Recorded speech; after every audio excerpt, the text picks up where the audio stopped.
서울 한복판 지하 40m.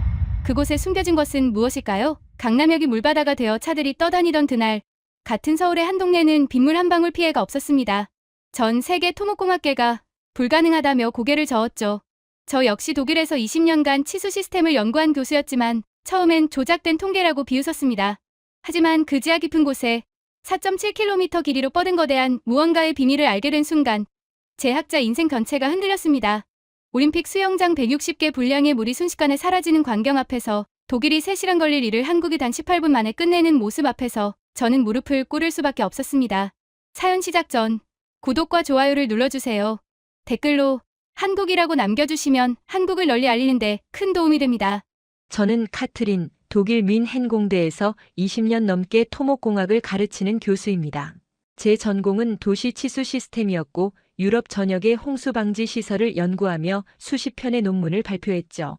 독일, 프랑스, 네덜란드의 하수도 시스템을 분석하고 개선안을 제시하는 게 제 일이었습니다. 학계에서는 제 이름만 들어도 그 치수 전문가라고 알아봤고 저는 그 명성에 자부심을 느꼈습니다. 그런 제게 인생을 바꾼 사건이 하나 있었습니다. 지금으로부터 10년 전 독일 드레스덴에서 대홍수가 발생했던 일이죠. 엘베강이 범람하면서 도시 전체가 물에 잠겼고 수천 채의 건물이 피해를 입었습니다. 저는 그 현장에 달려갔고 무릎까지 차오른 물속에서 무력하게 서 있는 사람들을 봤습니다. 독일의 200년 역사 하수도 시스템도 이렇게 무너지는구나. 그날 이후 저는 확신했습니다. 자연 앞에서 인간의 기술은 한계가 있다고, 아무리 선진국이라도 홍수는 막을 수 없다고 말이죠. 그래서 저는 아시아 국가들, 특히 한국 같은 나라들을 우습게 봤습니다. 독일도 못 막는데 저 나라들이 뭘 하겠어? 한국은 제게 그저 반도체나 만드는 나라였고 치수 기술 같은 건 유럽에 한참 뒤처진 곳이라고 생각했죠. 동료 교수들과 커피를 마시며 아시아 국가들은 겉만 번지르르 하고 속은 엉망이라고 비웃곤 했습니다. 제 편견은 뿌리 깊었고 그 누구도 제 생각을 바꿀 수 없을 거라 믿었습니다. 그런데 그날 제가 얼마나 오만했는지, 얼마나 무지했는지 깨닫게 될 줄은 꿈에도 몰랐습니다. 만약 그때 제가 조금이라도 겸손했더라면, 한국이라는 나라를 조금이라도 존중했더라면 저는 그토록 창피한 순간을 겪지 않았을 겁니다. 하지만 저는 제 자존심과 편견에 갇혀 진실을 보지 못했습니다. 그리고 그 대가는 제 학자 인생 전체를 뒤흔들 만큼 컸습니다. 지금 생각하면 얼굴이 화끈거립니다. 제가 한국을 무시했던 그 순간들이, 한국 기술자를 비웃었던 그 말들이 하나하나 떠오르며 저를 괴롭히죠. 제가 얼마나 어리석었는지 이제부터 들려드리는 이야기가 그 증거입니다. 그해 봄 서울시로부터 초청장이 날아왔습니다. 유럽 토목공학 전문가들을 대상으로 한국의 치수시설을 소개하는 학술 교류 프로그램이었죠. 저는 처음엔 거절하려 했습니다. 한국에서 배울 게 뭐가 있겠어? 하지만 동료 교수 헬가가 가서 한번 보고 비교 논문 쓰면 되잖아라며 부추겼고 결국 저는 마지못해 참가 신청서를 냈습니다. 인천공항에 도착했을 때 저는 놀랐습니다. 공항이 생각보다 깨끗하고 현대적이었거든요. 하지만 저는 곧 고개를 저었습니다. 겉만 그럴싸하지 속은 다르겠지. 헬가도 제 옆에서 동양 국가들은 다 이래. 보여주기식이야라며 웃었습니다. 사흘째 되던 날 우리 일행은 신월동이라는 곳으로 향했습니다. 서울시설공단에서 나온 김성호 과장이 우리를 안내했죠. 그는 38쯤 돼 보이는 남자였고 정중한 태도로 신월대심도 빗물 저류 배수 시설을 소개하겠습니다라고 말했습니다. 저는 속으로 코웃음 쳤습니다. 대심도? 거창한 이름이네. 성호는 우리를 한 건물 앞으로 데려갔습니다. 평범해 보이는 시설이었고 저는 더욱 실망했죠. 이게 뭐가 대단하다는 거야? 성호는 우리에게 자료를 나눠주며 설명을 시작했습니다. 이 시설은 지하 40m 깊이에 설치되어 있고 지름 10m의 터널이 신월동에서 목동까지 연결돼 있습니다. 저는 자료를 대충 훑어보며 비효율적이네요 라고 말했습니다. 성우는 잠시 멈칫했지만 곧 미소를 지으며 그렇게 보일 수도 있습니다라고 답했죠. 헬가가 끼어들었습니다. 지하 40m요? 왜 그렇게 깊이 파야 하죠? 유지비만 엄청나게 들 텐데요. 성우는 여전히 침착했습니다. 도심 지하는 이미 전철, 상하수도, 전력선으로 가득 차 있습니다. 대심도는 그 아래 공간을 활용한 겁니다. 저는 그의 말을 듣고도 고개를 저었습니다.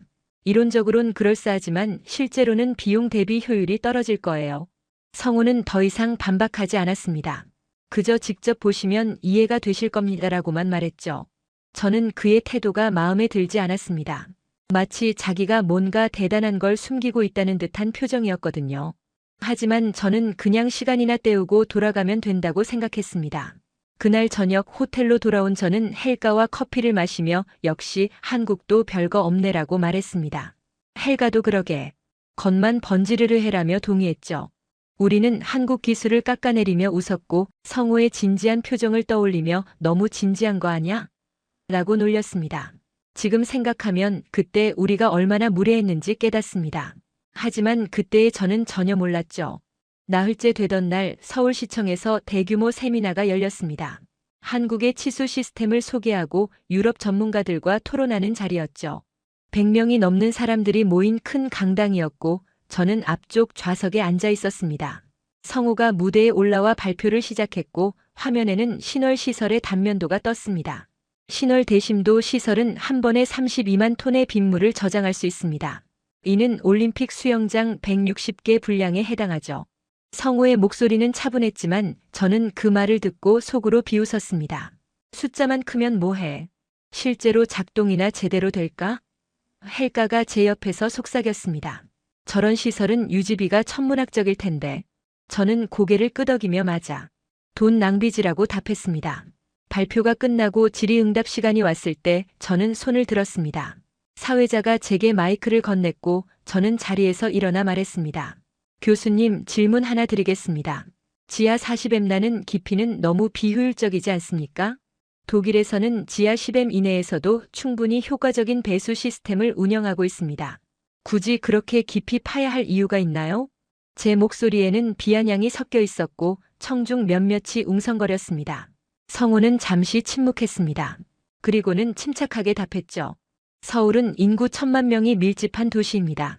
지하 공간이 이미 포화 상태라 대심도가 유일한 선택이었습니다. 저는 코웃음 쳤습니다. 그건 핑계죠. 유지비와 효율성을 고려하면 지상 저류지가 훨씬 나았을 겁니다. 청중 사이에서 몇몇이 고개를 끄덕였고 저는 제가 이겼다고 생각했습니다. 헬가가 일어나 거들었습니다. 저도 한 말씀 드리겠습니다. 독일은 200년 역사의 하수도 시스템을 가지고 있습니다. 그 경험과 노하우를 무시하고 이런 실험적인 시설을 만드는 건 위험하지 않나요? 동양 국가들이 종종 과시용으로 거대한 시설을 짓지만 실제로는 제대로 작동 안 하는 경우가 많습니다. 그녀의 말에 일부 유럽 전문가들이 박수를 쳤고 저는 속으로 쾌재를 불렀습니다. 성우의 얼굴이 굳었습니다. 하지만 그는 화를 내지 않았습니다. 그저 직접 확인해 보시면 알 수 있을 겁니다라고만 말했죠. 저는 그의 태도가 더 마음에 들지 않았습니다. 뭘 확인해? 숫자 조작한 거 아냐? 제 옆에 앉아있던 마르쿠스가 작게 말했습니다. 카트린, 너무 심한 거 아냐? 저는 그를 쏘아봤습니다. 마르쿠스, 넌 항상 그래. 너무 착해서 문제야. 세미나가 끝나고 저와 헬가는 복도에서 크게 웃었습니다. 봤지? 저 사람 아무 말도 못하더라. 그러게. 역시 한국은 허풍이야. 우리는 성우를 비웃으며 호텔로 돌아갔고 그날 밤 저는 독일 동료들에게 한국 시설은 과대평가됐다는 이메일을 보냈습니다. 제 말 한마디 한마디가 성우에게 얼마나 상처가 됐을지 그때는 전혀 생각하지 못했습니다. 복도 저편에서 마르쿠스가 저를 바라보고 있었습니다. 그의 표정은 걱정스러워 보였지만 저는 그냥 지나쳤습니다. 쟤는 왜 저래? 헬가가 물었고 저는 신경 쓰지 마. 어차피 우리가 맞아라고 답했습니다. 하지만 그날 밤 잠들기 전 성우의 마지막 표정이 자꾸 떠올랐습니다. 의미심장한 미소였죠. 마치 곧 알게 될 거야라고 말하는 것 같았습니다. 닷새째 저는 호텔방에서 독일 방식 분석 보고서를 작성하기 시작했습니다. 한국 시설의 문제점을 지적하고 독일 시스템의 우수성을 강조하는 내용이었죠. 키보드를 두드리며 저는 뿌듯함을 느꼈습니다. 이 보고서가 나가면 한국 측도 정신 차리겠지. 제 손가락이 빠르게 움직였고 화면에는 독일 시스템의 효율성, 한국 시설의 과대평가 같은 제목들이 채워졌습니다. 하지만 작업 중에 자꾸 신경 쓰이는 게 있었습니다. 성우가 세미나에서 보여준 자료 중 하나였죠. 신월시설 완공 후 침수 피해 제로 건. 저는 그 숫자를 보며 고개를 가웃했습니다. 제로? 정말? 제 경험상 어떤 시설도 완벽할 순 없었습니다. 독일의 최신 배수 시스템도 1년에 서너 건의 소규모 침수는 발생했거든요. 함부르크 시스템도 뮌헨 배수로도 프랑크푸르트 하수도도 마찬가지였습니다. 뭔가 숨긴 게 있을 거야. 작은 침수는 보고 안 한 거겠지. 저는 인터넷을 검색했습니다. 신월동 침수 관련 뉴스를 찾아봤지만 정말로 피해 보도가 없었습니다. 2020년, 2021년, 2022년 초까지 모든 기사를 뒤졌지만 단 한 건도 나오지 않았죠. 오히려 신월동 주민들 빗물 걱정 사라졌다. 10년 만에 찾아온 평화 대심도 시설, 기적을 만들다 같은 긍정적인 기사만 가득했습니다. 저는 마우스를 놓고 창밖을 바라봤습니다. 서울의 야경이 반짝이고 있었고 빌딩들의 불빛이 하나둘 꺼지고 있었습니다. 설마 진짜 효과가 있는 건가? 그 생각이 머릿속을 스쳤지만 저는 곧 고개를 저었습니다. 아니야. 통계 조작일 거야. 아시아 국가들은 원래 그래. 체면 때문에 진실을 숨기지. 저는 다시 보고서 작성에 집중했고 그 의문을 머릿속에서 지웠습니다. 하지만 가슴 한구석이 답답했고 손가락이 자꾸 멈췄습니다. 문장을 쓰다가도 제로 건이라는 숫자가 떠올랐고 지우고 다시 쓰기를 반복했습니다. 저녁이 되자 저는 보고서 작성을 멈추고 소파에 앉았습니다. 머리가 지끈거렸고 눈이 피곤했습니다. 커피를 한 잔 마시며 TV를 켰는데 한국 뉴스 채널이었습니다. 기상캐스터가 내일 서울 지역에 많은 비 예상이라고 말하고 있었고 저는 무심코 화면을 봤습니다. 그리고 문득 생각했습니다. 만약 내일 비가 오면 신월동은 어떻게 될까? 그날 밤 저는 잠들기 전 성우와의 대화를 떠올렸습니다. 그가 직접 확인해 보시면 알 수 있을 겁니다라고 말했던 순간이요. 그의 목소리에는 확신이 있었고 눈빛에는 자부심이 담겨 있었습니다. 저는 그게 자꾸 신경 쓰였습니다. 뭘 확인하라는 거지? 설마 정말로 효과가 있다는 건가? 저는 베개를 뒤집으며 투덜거렸습니다. 에이, 그냥 자자. 내일 보면 알겠지. 하지만 잠은 오지 않았습니다. 천장을 바라보며 뒤척이는 동안 제 머릿속에는 온갖 생각이 스쳤습니다. 만약 신월 시설이 정말 효과가 있다면, 만약 제로 건이 사실이라면, 그럼 내가 틀린 건가? 손바닥에 땀이 났고 심장이 빠르게 뛰었습니다. 저는 이불을 걷어차며 일어나 창가로 갔습니다. 서울의 밤하늘은 구름으로 덮여 있었고 곧 비가 올 것 같았습니다. 아냐, 독일이 최고야. 200년 역사를 무시할 순 없어. 저는 스스로를 다독이며 다시 침대에 누웠습니다. 하지만 제 목소리는 예전만큼 확신에 차 있지 않았고 가슴 한구석의 불안은 점점 커져만 갔습니다. 이틀 뒤 저는 다시 신월동 근처를 지나가게 됐습니다. 택시를 타고 호텔로 돌아가는 길이었는데 기사가 여기가 신월동입니다라고 말했죠. 저는 창밖을 봤습니다. 평범한 주택가였고 사람들이 웃으며 걷고 있었습니다. 한 할머니가 손자와 함께 골목을 지나가고 있었고 그 모습이 평화로워 보였습니다. 아이들이 놀이터에서 뛰어놀고 있었고 상점 주인들이 가게 앞을 청소하고 있었습니다. 여기 예전에 물난리 심했죠? 제가 물었고 기사가 고개를 끄덕였습니다. 네, 엄청났죠. 10년 전만 해도 비만 오면 무릎까지 차올랐어요. 저도 여기 살았는데 집이 2번이나 잠겼죠.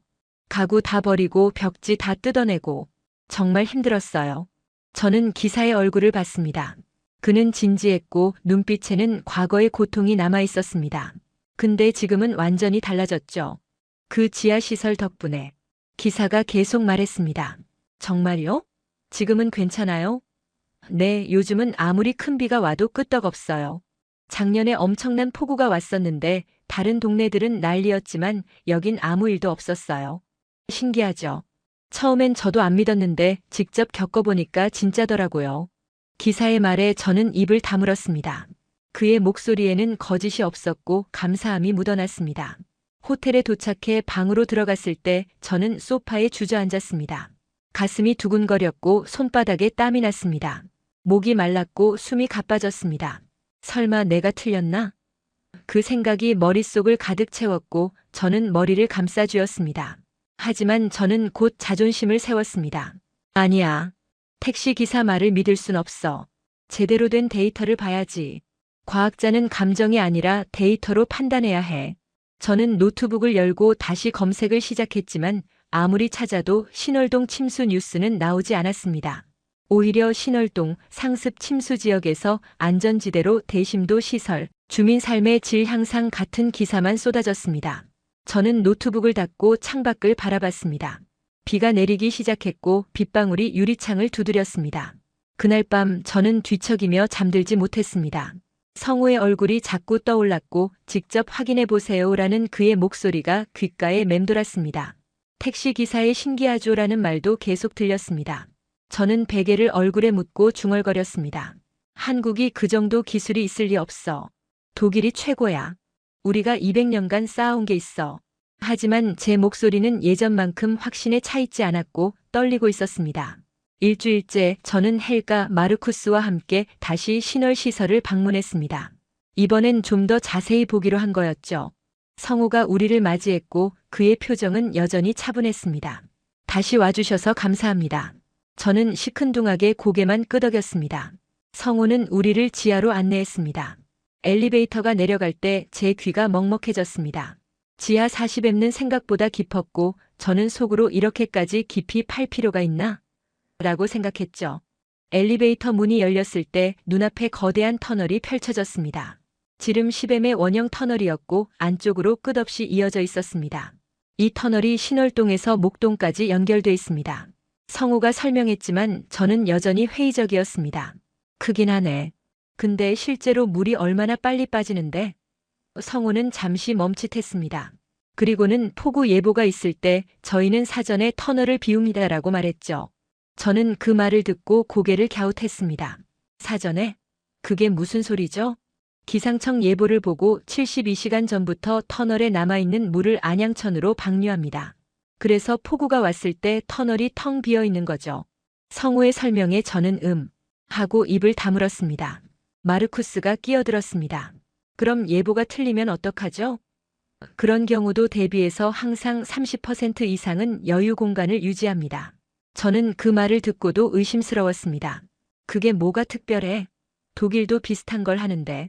하지만 속으로는 사전 방류라. 생각보다 체계적이네라는 생각이 들었습니다. 저는 그 생각을 애써 무시했습니다. 터널을 둘러본 뒤 우리는 다시 지상으로 올라왔습니다. 성우가 신월동 주민 한 분을 소개해드리겠습니다라며 한 할머니를 데려왔습니다. 할머니는 70대쯤 돼 보였고 환한 미소를 지으며 말했습니다. 10년 전만 해도 여기 물바다였어요.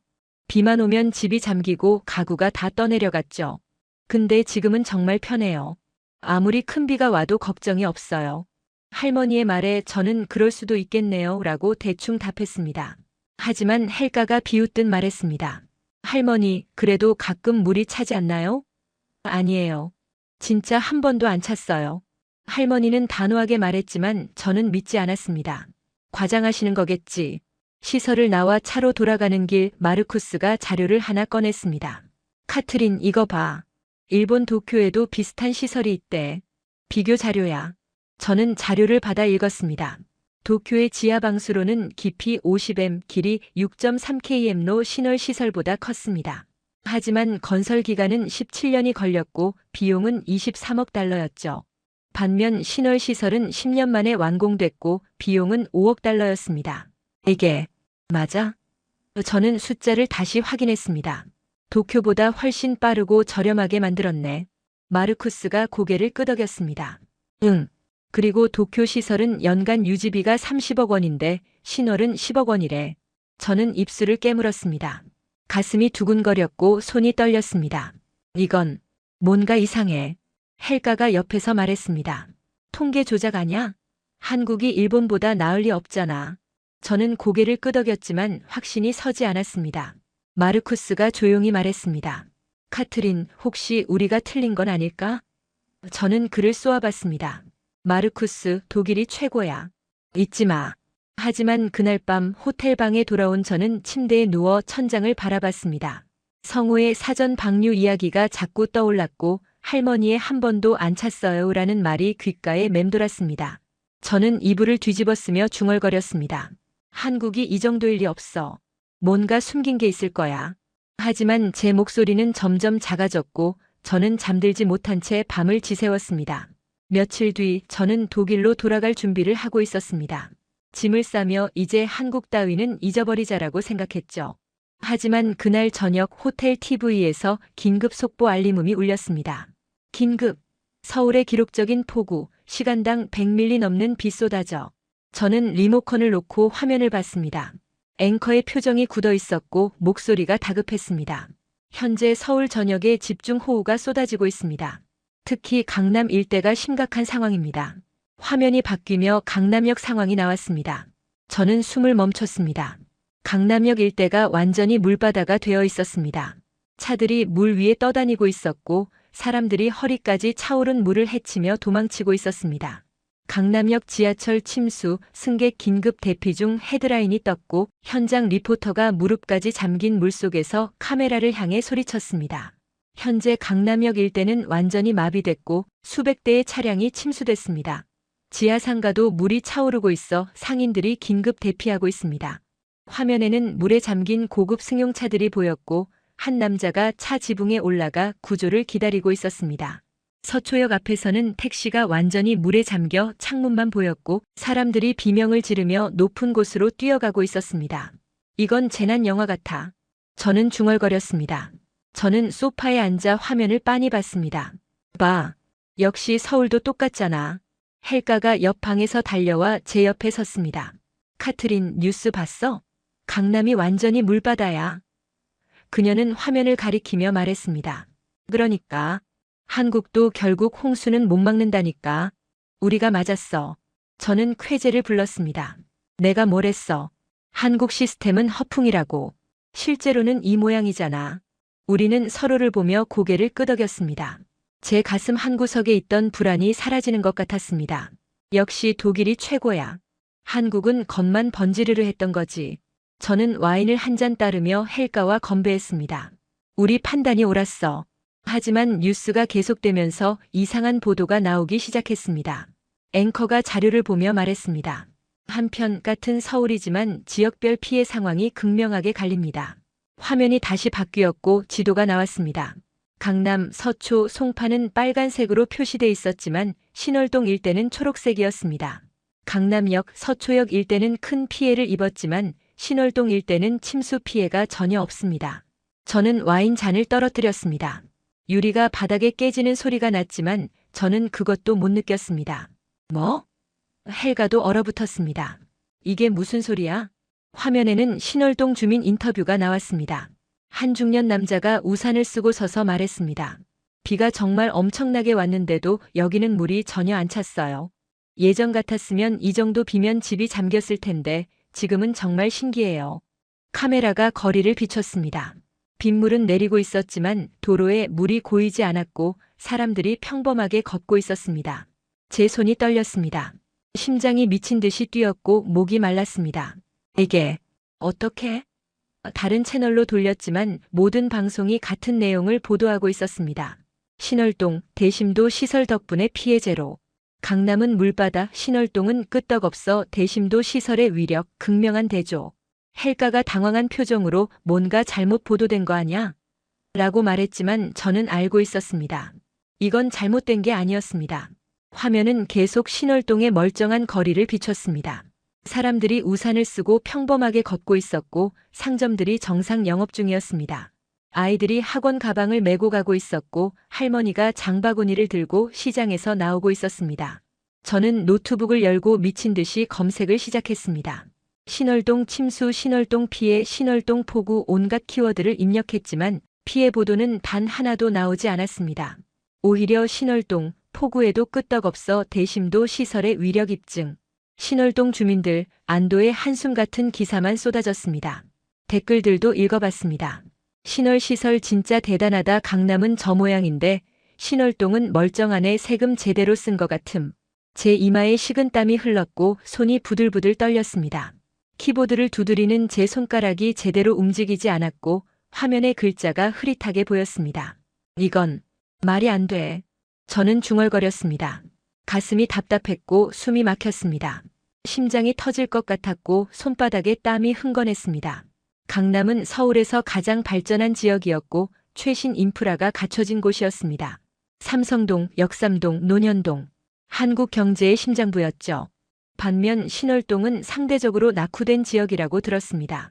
그런데 강남은 물바다가 되고 신월동은 멀쩡하다니. 도대체 어떻게?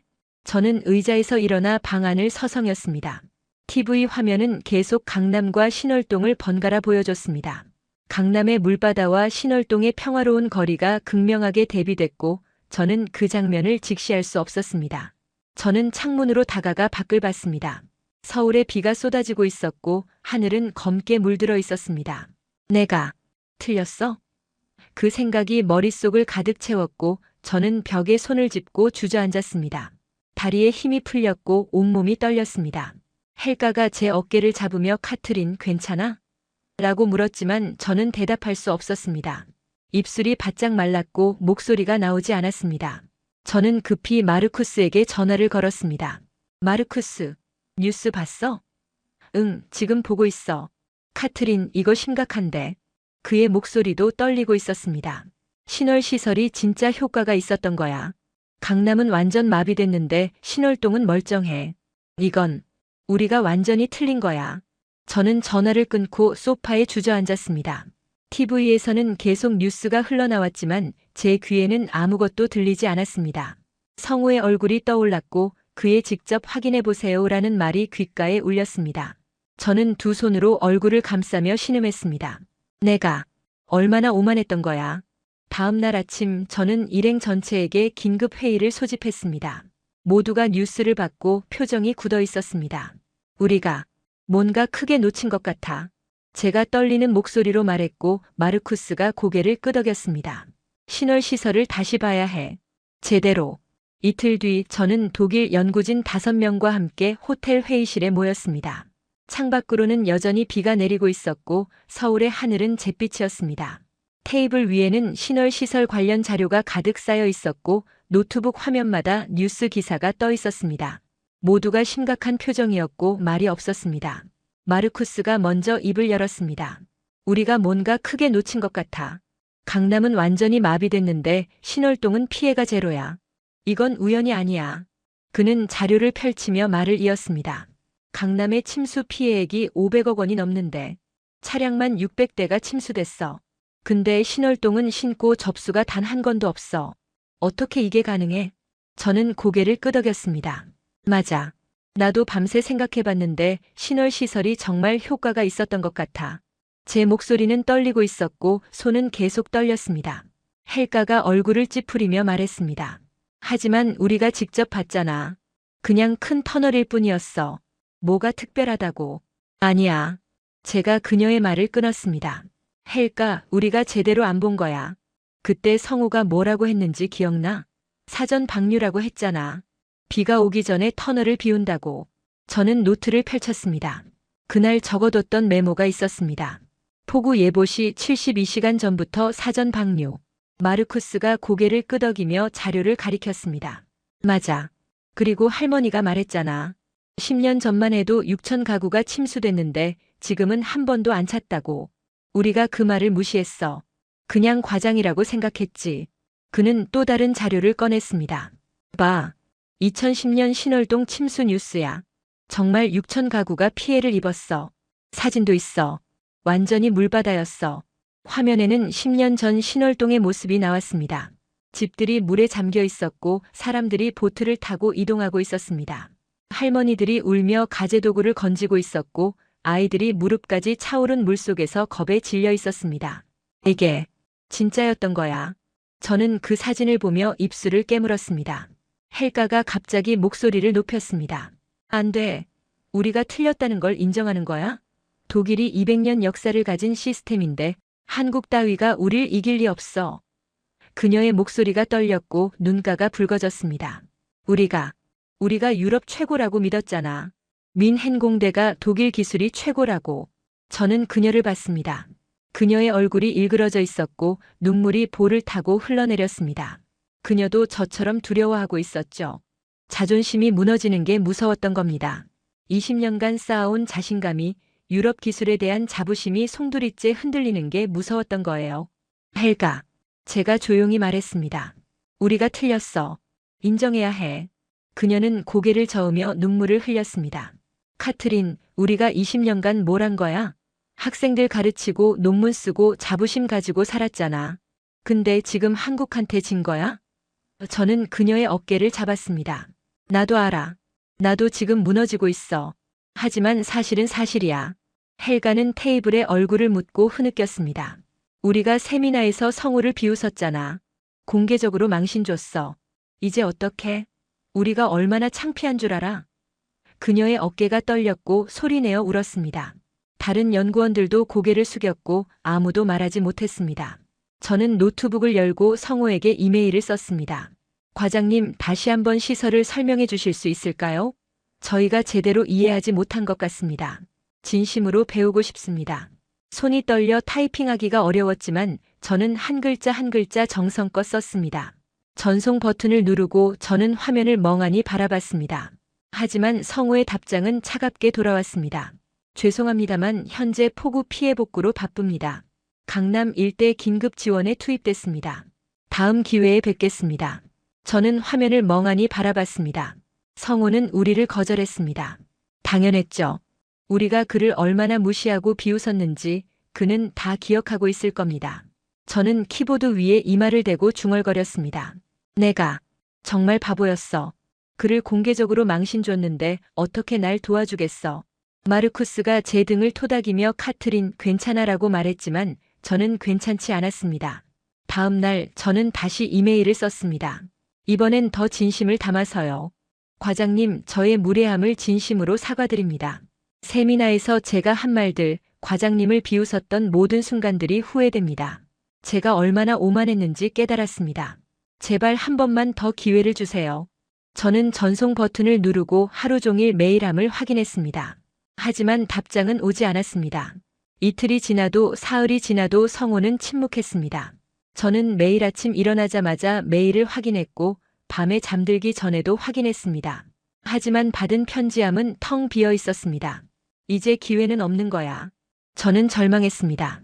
헬가도 제 옆에서 고개를 떨궜습니다. 우리가 너무 심했던 거야. 마르쿠스가 포기하지 마. 계속 연락해 보자라고 말했지만 저는 희망이 보이지 않았습니다. 사흘째 밤 저는 침대에 누워 천장을 바라봤습니다. 내가 그에게 얼마나 상처를 줬을까? 공개 세미나에서 그를 비난했을 때 그의 얼굴이 어땠지? 눈물이 흘렀고 저는 이불을 움켜쥐었습니다.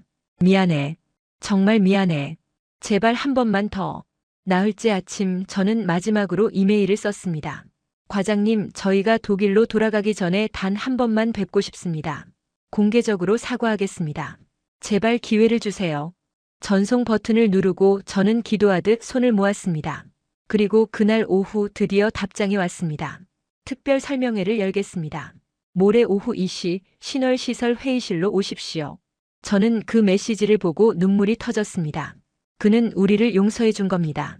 저는 일행 모두에게 알렸고 헬가도 울먹이며 정말 만나줘? 라고 물었습니다. 응. 우리한테 마지막 기회를 준 거야. 제가 말했고 모두가 안도의 한숨을 쉬었습니다. 하지만 저는 알고 있었습니다. 이번엔 진짜 달라야 한다는 걸. 오만함도 편견도 모두 버리고 진심으로 배워야 한다는 걸요.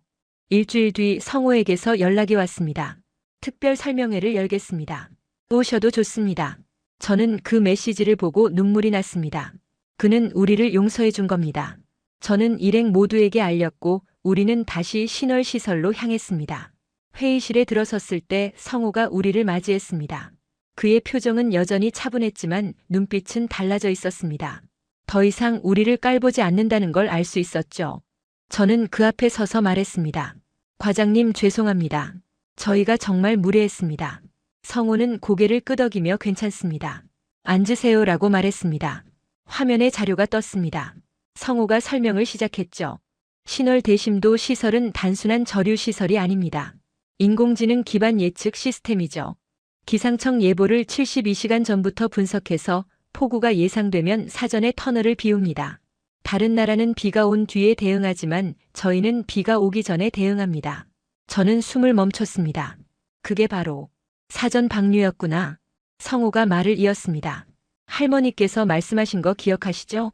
10년 전엔 6천 가구가 침수됐지만 시설 완공 후 침수 피해는 단 한 건도 없었습니다. 주민들의 삶이 완전히 바뀐 겁니다. 마르쿠스가 손을 들었습니다. 그럼 강남은 왜 침수됐나요? 성우는 화면을 바꿨습니다. 강남 일대는 기존 하수도 시스템에 의존합니다. 시간당 95ml까지 견디도록 설계됐지만 그날은 100ml가 넘었죠.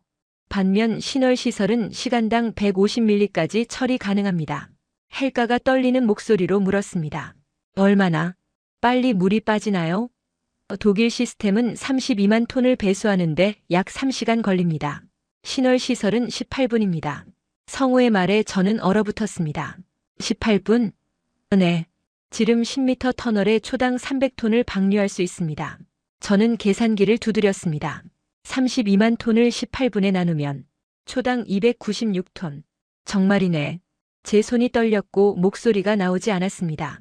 성우는 계속 설명했습니다. 지하 40m 깊이 덕분에 중력만으로도 빠른 배수가 가능합니다. 펌프 전력도 독일의 절반 수준이죠. 마르쿠스가 자료를 보며 말했습니다. 올림픽 수영장 160개 분량을 18분에. 이건 상상도 못한 속도야. 성우가 고개를 끄덕였습니다. 네. 세계에서 가장 빠른 배수 시스템 중 하나입니다. 일본 도쿄 방수로도 30분 이상 걸립니다. 저는 눈물이 흘렀습니다. 역시 한국은 달라요. 성우가 미소 지으며 말했습니다. 감사합니다. 하지만 이건 시작일 뿐입니다. 저희는 지금 전국에 10개 이상의 대심도 시설을 추가로 건설 중입니다. 10개요? 네. 서울뿐 아니라 부산, 인천, 대구에도요. 헬가가 흐느끼며 말했습니다. 우리가 얼마나 무지했는지. 성우는 그녀에게 다가가 말했습니다. 괜찮습니다. 이제 아시잖아요. 저는 책상에 손을 짚고 고개를 숙였습니다. 눈물이 뚝뚝 떨어졌고 숨이 막혔습니다. 제가 정말 죄송합니다. 성우가 제 어깨를 두드렸습니다. 교수님 고개 드세요. 이제 한국을 제대로 아셨으니까요. 저는 고개를 들었습니다. 그의 눈빛은 따뜻했고 저는 더 이상 참을 수 없어 소리내어 울었습니다. 20년간 쌓아온 자존심이 무너지는 소리가 들렸고 동시에 새로운 깨달음이 밀려왔습니다. 한국은 정말 대단한 나라예요. 제가 떨리는 목소리로 말했고 성우는 고개를 끄덕였습니다. 세계가 주목하는 이유죠. 저는 눈물을 닦으며 다짐했습니다. 제가 독일로 돌아가서 한국 시스템을 가르치겠습니다. 제대로요. 마르쿠스가 덧붙였습니다. 저희 연구진 전체가 한국을 배우고 싶습니다. 성우는 미소 지으며 환영합니다라고 답했습니다. 저는 그 순간 제가 얼마나 작은 우물 안개구리였는지 깨달았습니다. 한국은 제가 상상한 것보다 훨씬 앞서 있었고 저는 그저 오만했을 뿐이었습니다. 한 달 뒤 저는 다시 서울에 왔습니다. 이번엔 학생 15명과 함께였죠. 민헨공대 토목공학과 학생들이었고 저는 그들에게 한국에서 배울 게 많다고 말했습니다. 학생들은 처음엔 의아해했지만 제 진지한 표정을 보고 고개를 끄덕였습니다. 신월 시설 앞에 도착했을 때 성우가 우리를 맞이했습니다. 다시 오셨군요. 저는 그에게 악수를 청했습니다. 과장님 정말 감사합니다. 이번엔 제대로 배우러 왔습니다. 성우는 미소 지으며 악수에 응했고 우리는 다시 지하로 내려갔습니다. 학생들은 터널을 보고 입을 다물지 못했습니다. 교수님, 이게 정말 18분 만에 비는 거예요? 한 학생이 물었고 저는 고개를 끄덕였습니다. 응. 나도 처음엔 믿지 않았어. 하지만 직접 보니까 알겠더라. 성우가 설명을 시작했고 학생들은 열심히 메모했습니다. 설명이 끝난 뒤 저는 성우에게 조용히 말했습니다. 과장님, 제가 그때 정말 무례했죠. 성우는 고개를 저었습니다. 아닙니다. 처음엔 다들 그래요. 한국을 과소평가하죠. 하지만 저는 너무 심했어요. 세미나에서 공개적으로 비난했잖아요. 성우는 잠시 침묵했습니다. 그리고는 말했습니다. 교수님, 이제 한국을 제대로 아시잖아요. 그걸로 충분합니다. 저는 눈시울이 뜨거워졌습니다. 과장님은 정말 대단하세요. 저 같으면 용서 못했을 거예요. 성우는 미소 지었습니다. 저희 한국 사람들은 원래 그래요. 진심으로 다가오면 받아주죠. 저는 그 말에 고개를 끄덕였습니다. 그게 바로 정이군요. 네, 맞습니다. 호텔로 돌아온 뒤 저는 학생들에게 특별 강의를 열었습니다. 여러분, 오늘 본 게 바로 한국의 기술력입니다. 다른 나라에선 상상도 못할 일을 한국은 해냅니다. 지하 40m, 18분 배수, 인공지능 예측 시스템. 이 모든 게 한국에서 가능했죠. 학생들은 진지하게 들었고 한 학생이 손을 들었습니다. 교수님, 그럼 독일도 배워야 하는 건가요? 응. 저는 단호하게 말했습니다. 우리도 한국처럼 혁신해야 해. 200년 역사만 믿고 있으면 안 돼. 한국은 10년 만에 우리를 앞섰어. 이래서 한국이 선진국인가 봅니다. 학생들이 고개를 끄덕였고 저는 뿌듯했습니다. 제가 과거의 오만함을 버리고 한국을 제대로 알릴 수 있게 됐으니까요. 다음 날 저는 성호에게 마지막 인사를 하러 갔습니다. 과장님, 정말 많이 배웠습니다. 독일로 돌아가서 논문 쓸게요. 한국 시스템의 우수성을 알리는 논문이요. 성호는 활짝 웃으며 기대하겠습니다라고 말했습니다. 저는 그와 악수하고 공항으로 향했습니다. 비행기 안에서 저는 창밖을 바라보며 생각했습니다. 나는 20년간 우물 안개구리였어. 한국을 무시했고 독일만 최고라고 믿었지. 하지만 이제 알아. 세상은 넓고 한국은 그 중심에 있어. 저는 노트북을 열고 논문 제목을 적었습니다. 한국 대심도 시설의 혁신, 유럽이 배워야 할 교훈. 독일로 돌아온 뒤 저는 동료들에게 한국 이야기를 했습니다. 한국은 정말 대단해. 우리가 배워야 해. 처음엔 의아해하던 동료들도 제 자료를 보고는 고개를 끄덕였습니다. 헬가도 카트린, 내 말이 맞아. 우리가 틀렸어라고 인정했죠. 지금 저는 한국을 가장 존경하는 사람 중 하나가 됐습니다. 수업 시간마다 학생들에게 한국을 보세요. 저 나라가 진짜 혁신입니다라고 말하죠. 그리고 성호에게 가끔 이메일을 보냅니다. 과장님 덕분에 제 인생이 바뀌었습니다. 감사합니다. 오늘 이야기가 마음에 드셨다면 구독과 좋아요를 눌러주세요. 댓글로 한국이라고 남겨주시면 한국을 널리 알리는 데 큰 도움이 됩니다.